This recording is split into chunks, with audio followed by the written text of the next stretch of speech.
Hai pemirsa Women's Talk, senang sekali saya Prisa Samudatu kembali menjumpai Anda. Kali ini saya sedang berada di Gedung Antam, bukan untuk memborong emas Antam pemirsa ya, tapi saya akan berbincang dengan satu-satunya direktur wanita dari Antam. Ikutin saya terus hanya di Women's Talk. Ancaman terjadinya resesi membayangi sejumlah negara di tahun 2023. Jika kemerosotan ekonomi benar terjadi, bukan tidak mungkin akan memberikan dampak ke Indonesia. Untuk hadapi potensi dampak resesi, sudahkah kita memiliki dana darurat? Sejumlah pakar mengimbau dana darurat perlu dipersiapkan agar seseorang atau bahkan keluarga dapat terlindungi serta dapat melanjutkan kehidupan saat sebuah peristiwa tak terduga terjadi, termasuk keadaan tidak diinginkan ketika resesi benar terjadi. Nah, dana darurat dapat disimpan dalam bentuk logam mulia atau emas secara fisik. Emas menjadi sarana cukup ideal untuk menempatkan dana darurat. Emas yang disarankan sebagai instrumen investasi untuk dana darurat adalah berbentuk logam mulia atau emas batangan. Sebagai instrumen investasi, emas disebut-sebut mampu bertahan dari gempuran inflasi dan tergolong cukup likuid. Selain dijual, emas juga bisa digadai untuk mendapatkan uang. Salah satu produsen logam mulia plat merah yang sering menjadi referensi dalam pembelian emas adalah PT Antam. Lalu bagaimanakah kepemimpinan wanita dapat memberikan warna tersendiri dalam operasional Antam? Simak perbincangan serunya hanya di Women's Talk.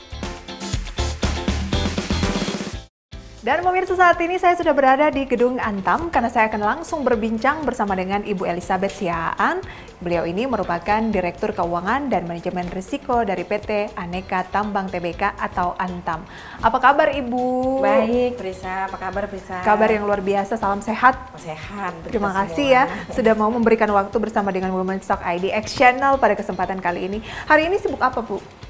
Hari ini sibuk banyak lah ya, kita tetap harus mengurus perusahaan ya, keuangannya sebagai Direktur Keuangan, Finance ya, Manajemen Risiko, juga Marketing. Tentu sehari-hari banyak sekali kegiatan operasional yang harus kita lakukan. Oke, kita beruntung dong ya di sela-sela kesibukan Ibu mau menyempatkan waktu nih ngobrol pemirsa ya di Women's Talk.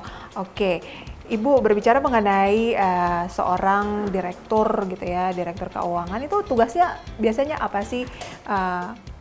Kalau orang awam kan pasti mikirnya cuma untuk mengatur keuangan sebuah perusahaan, dalam hal ini Antam. Tapi sebenarnya gimana Bu? Apa aja tugas seorang direktur keuangan? Ya, seorang direktur keuangan tentu sangat penting ya perannya ya, karena memang selain tadi ya mengurus uang masuk maupun uang keluar dari perusahaan ya, menjaga agar cash flow itu selalu sehat dan juga menilai dan menganalisa ya proyek-proyek strategis apakah kelak akan memberikan keuntungan bagi kita. Juga dari sisi manajemen risiko, direktorat kita itu proaktif ya, memperhatikan, mengidentifikasi semua risiko yang ada dalam perusahaan ini dan kemudian bersama-sama dengan risk owner atau unit bisnis yang menangani, tentunya kita akan melakukan mitigasi dan penyelesaian supaya risiko itu bisa diminimalisir. Wow, luar biasa. Ibu biasanya kan dan juga pemirsa pasti tahu gitu ya, kalau biasanya ngomongin soal sektor pertambangan gitu ya, industri ini tuh lebih banyak diisi oleh kaum pria dari level menengah sampai top gitu ya. Perbedaannya tuh seperti apa antara satunya keuangan, ya meskipun ya tetap keuangan juga ya, tapi kan sektornya berbeda. Ya, sebenarnya sangat berbeda ya dengan pekerjaan saya sebelumnya. Di perbankan itu saya lebih banyak dalam proses memberikan kredit kepada perusahaan seperti Antam atau perusahaan lain yang membutuhkan ya. Tetapi pada saat menjadi CFO di Antam, tentu fokus kita adalah memanage keuangan perusahaan itu. Nah, itu tentu sangat berbeda. Jadi sebenarnya ada banyak penyesuaian dan pembelajaran baru yang saya harus lakukan ya setiba di Antam ini. Apa yang Ibu pikirkan ketika diberikan tawaran gitu ya, oke, Ibu Elizabeth ke Antam ya gitu, agak takut nggak Bu? Ada perasaan seperti apa sih? Karena kan tanggung jawabnya itu beda banget gitu, 30 tahun di sektor finance, terus beralih ke tambang. Nah, perasaannya seperti apa waktu itu Bu? Ya, waktu pertama kali mendapat informasi ada kemungkinan ya bahwa akan diusulkan untuk duduk di Antam. Untuk saya tuh memang agak deg-degan ya, karena tadi sangat berbeda lah dengan perbankan ya. Dan banyak hal baru yang harus dipelajari. Jadi memang pertama yang saya pikirkan, waduh mampu atau tidak. Tapi tentu itu selalu pikiran pertama ya. Nextnya saya tentu bisa. Kalau orang lain bisa, saya juga bisa. Sekarang tinggal bagaimana saya belajarnya untuk bisa.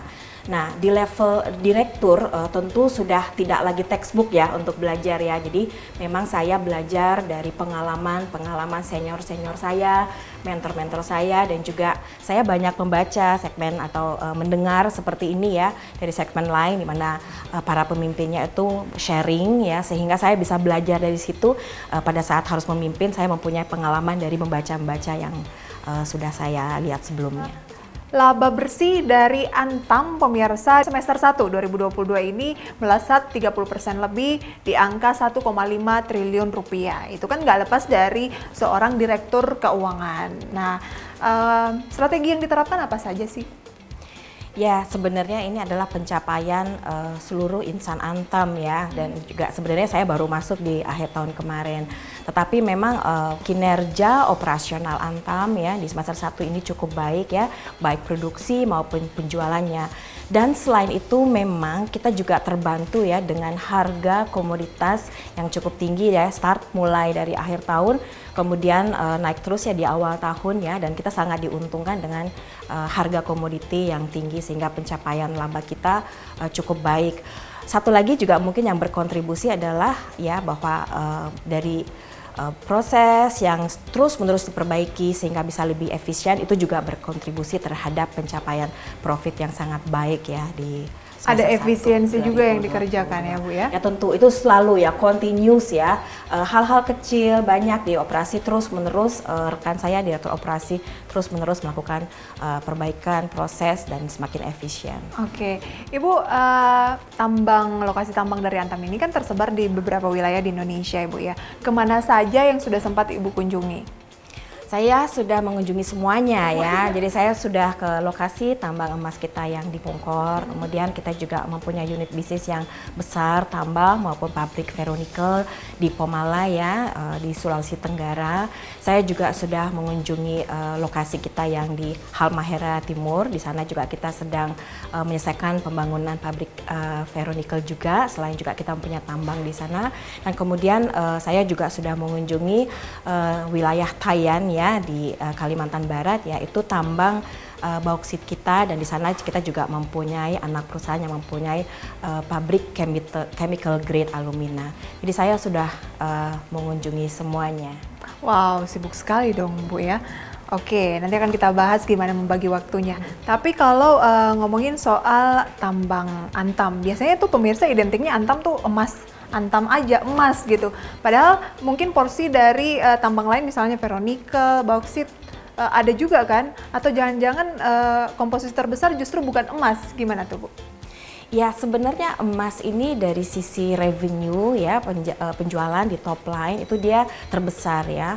Kalau nggak salah di akhir semester 1 kemarin pencapaiannya itu 65% dari total penjualan kita. Namun memang emas ini marginnya sangat tipis. Sebenarnya kontributor terbesar saat ini memang untuk net profitnya itu adalah di nikel ya. Nikel itu kita tambang dan kemudian kita jual kepada para smelter, dan juga sebagian kita olah sendiri di smelter ferronikel kita. Nah, dari ferronikel kita itu kemudian kita ekspor keluar ya. Jadi sebenarnya dari sisi profit margin saat ini nikel ini yang paling ya, dominan ya. Kontribusi lebih terbesar. dari 50%? Lebih dari 50%. Iya, Kalau emas itu sebenarnya margin kita tuh hanya berkisar 5 sampai 6%. Ya. Tapi produknya yang terkenal lebih ke emas Antamnya itu ya Bu ya? Iya, karena itu memang produk retail ya yang dikenal oleh seluruh masyarakat. Karena kita selain mempunyai tambang emas, kita juga aktif di dalam produksi ya emas yang bisa diperjualbelikan di masyarakat ya dengan gramasi yang kecil. Betul sekali. Nah, kalau tadi Ibu ngomongin soal ekspor ferronikel, biasanya tuh kebanyakan ke negara mana Bu? Kalau untuk ekspor ferronikel ya, kita paling besar saat ini adalah ke China ya. Kemudian ada juga India dan juga Korea Selatan. Nah, ini 3 negara yang paling besar, tapi memang yang paling mendominasi antara 3 ini adalah China. Karena kita tahu bahwa konsumen dari ferronikel ya atau konsumen dari nikel ini sebenarnya adalah pabrik stainless steel yang memang sangat banyak dan sangat besar kapasitas produksinya adanya di China. Jadi memang itu masih merupakan market yang utama ya untuk tujuan ekspor ferronikel kita. Oke, bagaimana dengan peluang, kan kita lagi menggaungkan nih energi baru terbarukan, mobil listrik menggunakan ya listrik untuk kendaraan, bukan lagi energi fosil gitu ya. Peluang dari perusahaan tambang seperti Antam bagaimana, dan tantangan-tantangan, kan namanya sebuah perusahaan pasti ada tantangan ya Ibu Elizabeth. Terima kasih Anda masih menyaksikan Women's Talk. Ibu Elizabeth, kita sudah berada di depan market dari tambang emas ya ini ya? Tambang emas kita yang ada di Pongkor, Jawa Barat. Kalau tambang dari Antam sendiri itu ada 2 jenis ya Bu ya? Tambang terbuka dan tambang underground atau di bawah tanah. Emas tuh biasanya di bawah tanah ya? Ya, tambang emas ini adalah tambang underground ya, di bawah tanah. Kita bisa lihat di market ini ya, di situ kelihatan ada kereta yang keluar dari perut gunung ya. Nah, ini yang dimaksudkan dengan tambang underground. Nah, di sini nanti batu-batu yang berisi emas itu akan diolah nih, di sini ada ya market pabriknya menjadi setengah jadi, menjadi dore. Oke, dore itu adalah emas masih setengah jadi begitu ya Bu ya. Oke, lantas kalau berbicara mengenai energi baru terbarukan yang sedang digalakkan oleh pemerintah, mobil listrik nih katanya Bu ya. Seberapa besar peluangnya untuk Antam? Biasanya kan baterainya itu kebanyakan dibuatnya dari nikel Bu ya. Bagaimana untuk mengambil peran tersebut di masa yang akan datang? Ya, sebenarnya Antam sangat semangat ya menghadapi situasi saat ini di mana pemerintah telah menginisiasi pengembangan sektor EV battery ya. EV battery yang akan terintegrasi dari mulai hulu sampai hilir. Jadi Antam akan berpartisipasi, berkontribusi di sana mulai dari tambangnya. Jadi kita akan mengembangkan tambang nikel kita. Nah, tambang nikel kita itu selama ini lebih banyak menghasilkan atau mengutilisasi nikel kelas 2 yang kadarnya agak sedikit lebih tinggi dan umumnya dipakai untuk stainless steel. Nah, nanti dengan pengembangan EV battery industri ini, Antam akan mengembangkan dan memproduksi nikel yang kita sebut nikel kelas 2 yang mempunyai kadar lebih rendah. Nah, inilah yang menjadi bahan baku untuk EV battery ini. Jadi setelah dari tambang akan diolah lebih lanjut ya selama beberapa tahap sampai kepada menjadi EV battery. Nah, Antam akan sangat besar tumbuh bisnisnya ya, karena selama ini kan nikel kelas 1 ini belum diutilize. Nah, nantinya dengan industri EV battery ini akan mengembangkan bisnis kita dan juga akan meningkatkan ya kapasitas produksi. Oh, ada kelas-kelasnya beda untuk yang diperuntukkan untuk stainless steel yang selama ini sudah banyak gitu ya, dengan yang EV battery ya Bu ya? Itu lebih banyak di wilayah mana kira-kira? Tentunya ini nikel ya, jadi kita punya nikel di Sulawesi Tenggara, kita juga punya di Maluku Utara. Itu kelas 1 ya Bu ya? Mungkin yang lebih banyak kelas 2 itu adalah yang di Sulawesi Tenggara, tetapi yang utama yang untuk kelas 1 ini nanti kita akan ambil dari Maluku Utara ya, karena di sana masih sangat besar ya konsesi kita dan resources yang ada di sana tuh sangat banyak, dan selama ini nikel kelas 1-nya belum kita manfaatkan. Oke, lebih menguntungkan mana sih Bu kira-kira, stainless steel atau EV battery? Sebenarnya sama-sama ya, saling melengkapi. Kita tahu bahwa produk stainless steel yang menggunakan nikel kelas 2 ini kan merupakan suatu produk yang umum digunakan oleh masyarakat, terutama untuk properti. Jadi kalau kita lihat peralatan kamar mandi yang stainless steel itu ya, itu kan banyak sekali penggunaannya dan itu menggunakan kelas 2. Sejalan dengan perkembangan penduduk, tentu demand-nya ini masih tetap meningkat. Tetapi EV battery sesuatu yang baru ya, muncul beberapa belakangan ini ya dalam rangka clean energy ya, tidak lagi menggunakan fuel sebagai sumber energi untuk kendaraan, maka ini akan tumbuh dalam waktu dekat, akan tumbuh sangat cepat lah ya, karena semua masyarakat dengan semakin kesadaran lingkungan ini tentu akan mulai memindahkan dari kendaraan energi biasa ya menjadi EV battery ini. Iya, jadi ini akan tumbuh sangat cepat sehingga dua-duanya sebenarnya masih mempunyai potensi yang cukup baik. Baik, di tengah gonjang-ganjing resesi di luar gitu ya, kemudian faktor-faktor yang negatif, pandemi juga kemarin, ini 2022 Antam tadi seperti yang sudah kita sampaikan di awal, ini masih membukukan laba bersih yang cukup signifikan, meningkat 30% lebih dibandingkan dengan tahun sebelumnya. Tapi namanya sebuah perusahaan, apalagi itu kan BUMN, Ibu ya, sebesar Antam pasti ada tantangannya dong Bu, yang nggak mungkin happy-happynya aja atau kinerja yang bagus-bagus aja. Nah, tantangan di Antam sendiri tuh apa Bu? Kalau untuk Antam sebenarnya di saat yang ekonomi ya global seperti saat ini, tentu tantangan kita yang pertama adalah harga komoditi yang tinggi khususnya untuk energi ya. Jadi beban biaya yang semakin tinggi ya akibat harga bahan bakar ya, terutama batu bara dan fuel. Nah, itu sesuatu yang sangat-sangat kita cermati. Sekaligus juga tentu kita akan selalu mencermati kemana nih arah harga komoditi untuk produksi kita ya, baik nikel, emas maupun bauksit. Apakah akan turun tajam atau tidak? Cuman sementara ini kita masih melihat masih cukup baik lah ya harga untuk penjualan kita. Kemudian tentu yang paling penting juga adalah good mining practices ya, dengan kesadaran saat ini yang sudah ada ya bahwa di mining itu harus selalu menerapkan good mining practices ya, baik sosial, tanggung jawab sosial ya maupun juga kebersihan, environment. Maka ini tentu yang selalu kita antisipasi dan kita kembangkan ya. Jadi jangan sampai kita ketinggalan ya, dimana kita harus benar-benar mengikuti lah apa yang sedang terjadi dalam ESG saat ini. Oke, kenaikan harga energi termasuk tambang ini menguntungkan untuk Antam, tetapi untuk operasional juga meningkat Bu ya, karena kan juga memakai energi gitu ya. Iya. Oke, harganya lagi naik. Komoditinya naik, oke, tapi harga bahan bakarnya naik, aduh gitu ya. Pengaruh ke operasional juga ya. Iya. Oke, nanti akan kita bahas lebih jauh Ibu Elizabeth, gimana ya membalance waktu antara keluarga, kemudian juga dengan pekerjaan, dan kira-kira bagaimana mengencourage wanita-wanita agar bisa terus keluar dari zona nyaman dan bisa sukses seperti Ibu Elizabeth. Ibu Elizabeth, gimana pola komunikasi yang baik antara Ibu dengan bawahan ataupun dengan atasan?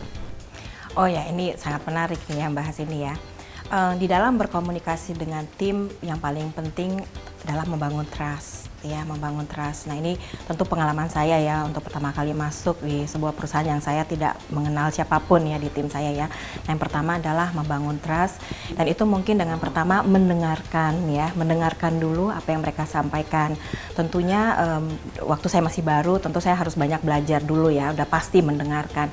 Tapi setelah sekian bulan berlalu juga harus tetap mendengarkan, karena tentu tim itu lebih tahu ya di lapangan apa yang baik dan apa yang terjadi gitu ya. Nah, mungkin pertama itu untuk membangun trust kita harus mau mendengarkan juga opini mereka. Dan kemudian yang juga sedang kami coba lakukan di Antam sekarang ini adalah kita mencoba untuk membangun kebiasaan memberikan constructive feedback ya, feedback yang positif. Jadi kita melatih diri kita juga sekarang untuk menyampaikan feedback dengan cara yang baik tapi konstruktif. Jadi bukan cuman puji-pujian ya, tapi justru masukan yang konstruktif yang membuat seseorang itu bisa menjadi lebih baik lagi. Saya kira itu ya yang kita perlu lakukannya dalam berkomunikasi dengan tim. Oke, suasananya kalau lagi meeting antar direktur atau antara dengan direktur atasan lah, begitu ya Bu ya, seperti apa? Ibu satu-satunya wanita kah? Iya, saya sendiri wanita ya. Jadi semacam pengayom ya? Ya, kita ada 5 ya direksi dan hanya saya yang wanita di antara direksi. Nah, dalam berkomunikasi, dalam rapat direksi, mungkin memang saya kebetulan tipe, saya nggak bilang karena perempuan ya, tapi tipenya saya memang lebih mendengarkan. Jadi pada saat bapak-bapak yang lain masih sibuk memberikan pendapat, saya biasanya mendengar dulu. Tapi nanti pada saat sudah di tengah, nanti saya pasti akan memberikan masukan ya atau komentar ya.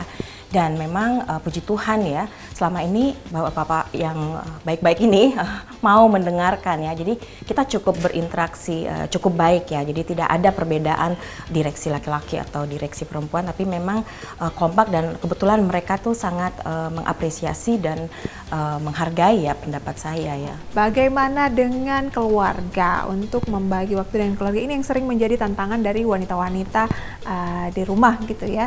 Pengen berkarir tapi anak masih kecil-kecil mungkin. Ibu dulu pengalaman dari awal mulai karirnya tuh bisa sampai di posisi sekarang gimana?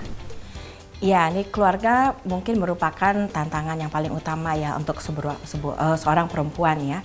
Karena seorang perempuan itu aktif ya di kantor ya, dia sepenuh hati, tetapi juga tetap ada tanggung jawab untuk di rumah ya dan anak-anak ya, terutama anak-anak ya. Saya rasa seorang ibu karena melahirkan anak ya, tentu anak ini adalah dia selalu ingin memberikan yang terbaik. Nah, bagi saya ya dan mungkin juga untuk semua perempuan lainnya ya yang berkarir ya, pasti yang utama adalah kita satu harus mempunyai hati bahwa setiap waktu yang kita bisa sisihkan untuk keluarga itu harus menjadi quality time yang sangat-sangat berkualitas ya. Jadi kalau saya memang dulu saya selalu merancang lah, saya menjadwalkan Sabtu Minggu itu memang untuk keluarga. Nah yang kedua tentu kita butuh support system. Saya kira untuk setiap perempuan sebaiknya ya membangun hubungan yang baik ya.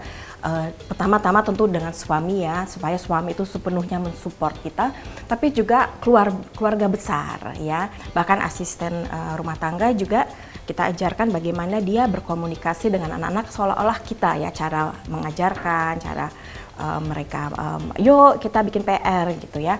Oke, bagaimana mengencourage ataupun memberikan insight lah gitu Bu untuk saya juga nih dan pemirsa di rumah untuk agar bisa apa ya mencapai nggak harus sukses kan banyak pengertiannya Ibu ya, tapi terus melangkah maju, terus growing gitu, nggak yang stuck di tempat. Ya, mungkin begini ya Prisa ya, kalau kita tidak mau stuck di tempat atau bagaimana ya seorang wanita itu atau siapapun juga ya untuk terus maju, pertama memang harus mempunyai sikap ingin tahu dan siap untuk mencoba mengerjakan apapun. Jadi sebenarnya kita bisa belajar ya dalam banyak hal. Jadi pada waktu kita masih di bawah, rajinlah ya menerima pekerjaan apapun juga, ya membantu mengerjakan pekerjaan orang lain ya kalau kita lagi bisa, karena itu kesempatan untuk belajar. Terakhir apa quote sukses untuk pemirsa di rumah? Quote sukses ya.